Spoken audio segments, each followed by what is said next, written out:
Hi guys, welcome back. It is Lupe here. If you guys notice, I'm wearing the same thing as a previous video, maybe several videos. I'm sitting down and doing a whole collection of chit chat videos due to the semester getting to a point where there's going to be a lot of studying. It's about to be midterm season here in my education thing journey semester. So yeah, today we're going to be talking about how I organize or stay organized as a blind individual. If you guys enjoy this video, I would really appreciate it if you guys would like, subscribe, and share this video. And if you do join my community, I would highly suggest you hit that notification bell to be notified every time I upload a video. My official upload schedule is every Friday, but lately I have been uploading on Tuesdays if I do have an extra video. So yeah, let's get into the video. So I wouldn't say I'm extremely organized and extremely clean, but I try to be. The cleaning part is more of a, if it gets to a point of messiness and dirtiness, I am not comfortable. I cannot focus. I just can't. There's been times where it's gotten to such a bad point where I cannot sleep and I will have to at least pick up a little bit before I can sleep. And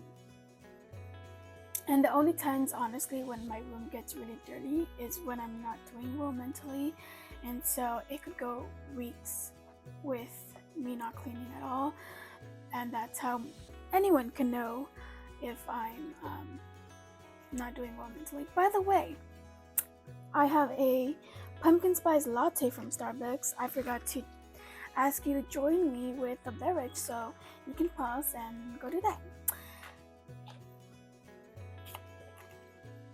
Yum. Fall season is probably my favorite just because of this and all the yummy snacks.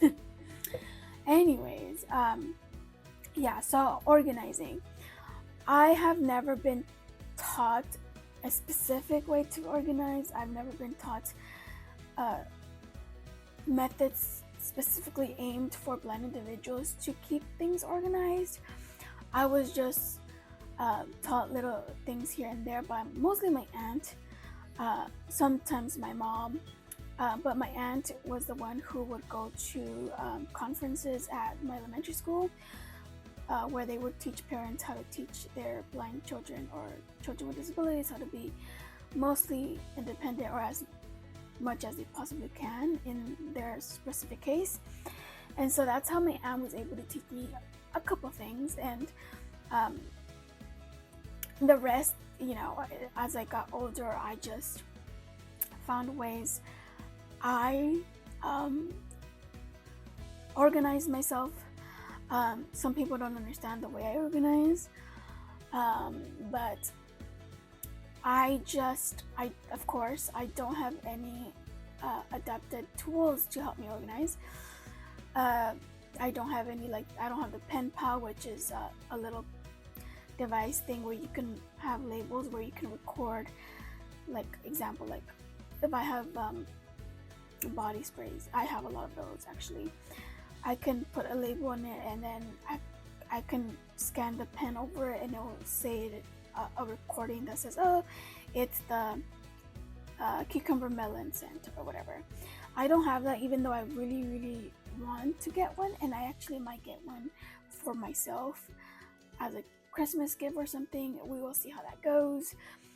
And I know a lot of people use that for labeling their clothes and setting outfits together. And the most I do to help me around to organize are the Braille labeler. Kimberly got it for me a couple years back, and I'm pretty sure we did record that specific. I think it was our first Christmas during the lockdowns. So this is, I don't remember the name of this labeler, but it's the wheel and it has Braille all around here, and then this is the button, and then the tape is in there. I don't know if I'm showing you guys. I hope I am. I will put this down in the description, the name of it, Um, I know she bought it at on a website. What is it called? Maxi Aids, I believe it's called. So yeah, she got me that, and I use that to organize my paperwork. I have this. It's supposedly fireproof and waterproof accordion folder. It has a pocket in the front here. I got this on. And it has a stripe here, a strap, a wrist strap. I got this on Amazon on sale, and I got it for like, I think under $15, and it's usually like over 20. I don't remember. But in here I have all my financial paperwork from like school, other things, my taxes and stuff like that. And I'm trying to see if I can show you guys a label without showing you the paperwork, and I don't think I can. I don't know. But here it says finance, and then I have the next one that's medical, all my medical stuff, my paperwork and things like that. And then I have Ethos stuff. I have his medical stuff. I have, what do I have? Mostly medical stuff. And then I have like DOR. What is this one here? I have my personal identification papers and stuff like that. I have, what is this? And this one, the DOR slot never stays. Even the Braille hates DOR. Maybe I need to create a new one. I have all DOR paperwork, anything she may ask for, I keep copies of. So that's in there. Yep, that's all of that I have labeled in here.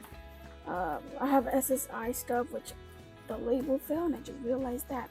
But that's really the only thing that I use that's adaptable to my situation. I don't know, that segment didn't have to be that long. But anyways,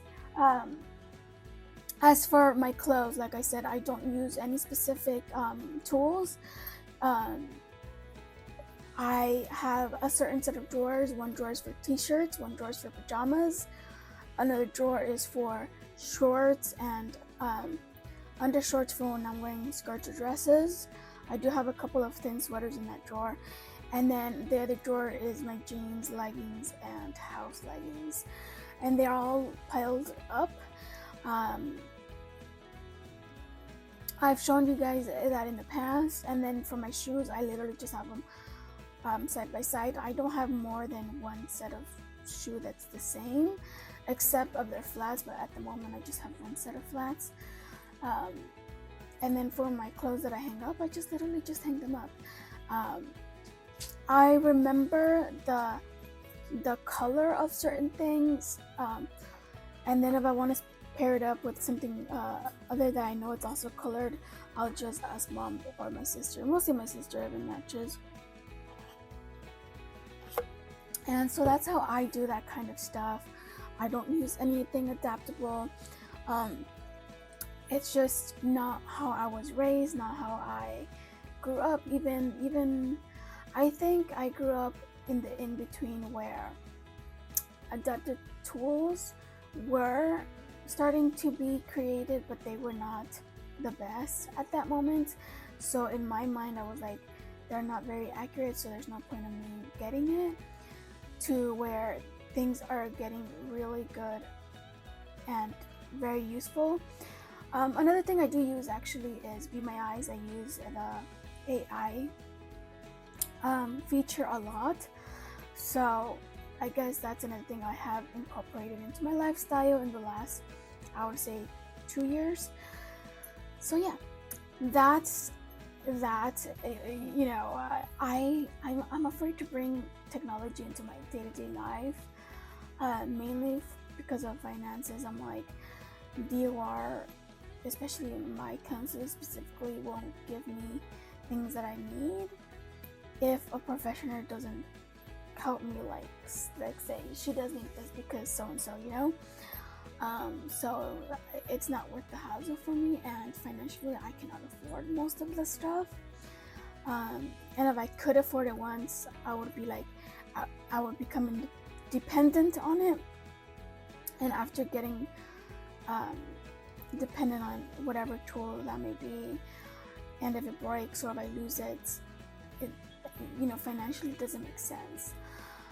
If it ever comes to a point where something is completely necessary, especially when I move out and I have my own kitchen, then that's going to be a different situation, because there are certain things I'm going to need in the kitchen that will be need to be